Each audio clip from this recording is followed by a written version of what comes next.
Olha, a história de hoje tem todos os elementos de um suspense de primeira. Um rei paranoico, visitantes misteriosos que parecem espiões e uma profecia antiga que ameaça derrubar todo um império. É uma trama sobre poder, medo e, claro, sobrevivência, que começa com um sinal bem lá no céu. Vamos mergulhar em como tudo isso aconteceu? E é essa pergunta que dá o tom de tudo, né? O que acontece quando quem está no poder se sente ameaçado por uma promessa de mudança? A gente vai ver como a simples notícia do nascimento de uma criança vira, de repente, uma questão de segurança nacional para o rei Herodes.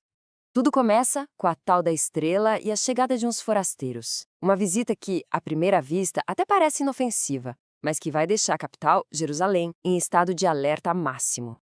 Tenta imaginar a cena.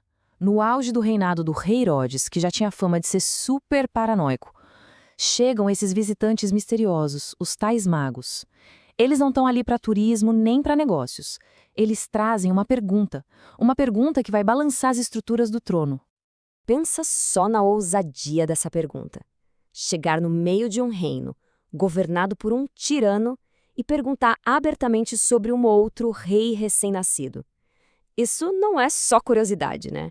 É praticamente um desafio direto à autoridade, um ato político bem arriscado. E a reação é imediata, claro.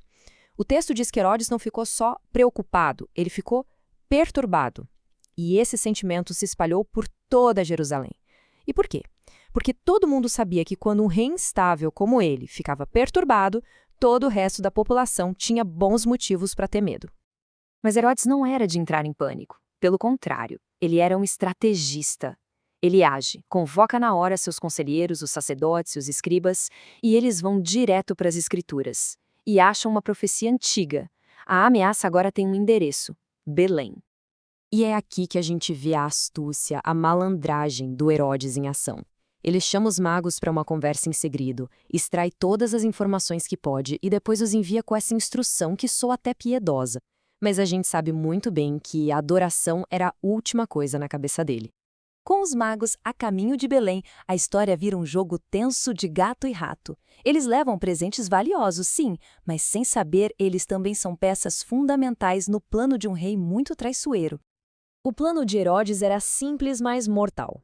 4 passos. Primeiro, interrogar os magos para saber de tudo. Segundo, usá-los como batedores, enviando-os a Belém. Terceiro, aguardar o retorno deles com a localização exata. E o quarto e último passo, eliminar a concorrência de uma vez por todas. E olha que contraste. Enquanto esse plano sombrio se desenrolava em Jerusalém, os magos simplesmente seguiam a estrela. O texto faz questão de mostrar essa diferença. De um lado, a escuridão da conspiração política. Do outro, a pura e grande alegria dos magos quando finalmente encontram o que tanto procuravam. E eles não chegam de mãos abanando, claro. Eles oferecem ouro, que é um presente digno de um rei, incenso, usado na adoração a uma divindade, e mirra, uma resina usada para embalsamar, o que já aponta para a mortalidade.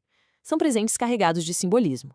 E aqui, gente, é que o jogo vira completamente. O plano de Herodes dependia 100% do retorno dos magos. Mas aí vem uma intervenção divina, um aviso num sonho que muda tudo. Eles recebem a ordem de não voltar a Herodes. Então, eles simplesmente desobedecem ao rei e pegam outro caminho para casa, deixando Herodes lá esperando em vão. Pois é, o plano de Herodes foi por água abaixo. E a consequência de enganar um tirano é o que a gente vai ver agora. Uma fuga desesperada de um lado e uma fúria sem limites do outro. O sonho, de novo, entra em cena como um mensageiro, mas dessa vez o aviso é para José e é muito mais direto e urgente. Não é mais sobre evitar um rei, é sobre fugir para salvar a vida do menino, porque Herodes está vindo para matar. A fuga para o Egito tem que começar ali, no meio da noite. E essa fuga para o Egito, olha só, não é um mero acaso. O texto mostra que isso era, na verdade, o cumprimento de outra profecia. Isso conecta a sobrevivência do menino, a própria história de Israel, que também começou com uma jornada longa e difícil no Egito. Quando Herodes finalmente percebe que foi passado para trás pelos magos, a reação dele é extrema. A expressão irou-se grandemente mal consegue descrever a fúria de um tirano que teve seu poder desafiado e seu plano cuidadosamente arquitetado frustrado. E essa fúria se transforma num ato de uma brutalidade que é difícil até de imaginar. Com base no tempo que ele tinha apurado com os magos, ele dá uma ordem fria e calculista: matar todos os meninos de 2 anos para baixo em Belém e nos arredores. Para tentar capturar o horror desse massacre, o texto cita o profeta Jeremias. Ele usa essa imagem de Raquel, a grande matriarca de Israel, chorando sem consolo pelos filhos perdidos. É como se a dor ancestral dela desse voz à dor inimaginável das mães de Belém. Depois de toda essa tempestade de violência, a história entra em sua fase final, a hora de voltar do exílio. O tempo passa, o tirano Herodes morre, e pela terceira vez um anjo aparece em sonho a José com uma mensagem. Basicamente, o perigo maior passou. Aqueles que queriam a morte do menino já não estão mais aqui. É hora de voltar para casa. Só que o perigo não tinha desaparecido por completo.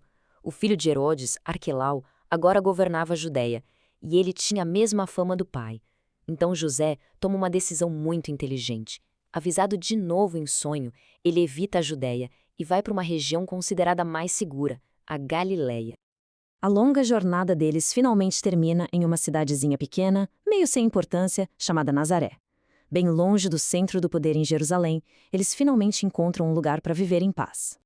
E até essa última escolha, a de um lar humilde e discreto, é apresentada como o cumprimento de mais uma profecia. Cada passo dessa jornada perigosa, do nascimento à fuga e ao retorno, foi, segundo a narrativa, cuidadosamente amarrado numa tapeçaria profética muito maior. E isso tudo nos deixa com uma pergunta final muito poderosa, né? Uma história que começa com intriga política, passa por uma fuga desesperada pela sobrevivência e testemunha uma violência terrível. Como uma infância marcada por tanto perigo e exílio se tornou a base para uma vida que mudaria o curso da história. O que essa narrativa sugere é que, às vezes, as figuras mais transformadoras não vêm dos palácios, mas das margens, sobrevivendo contra todas as probabilidades.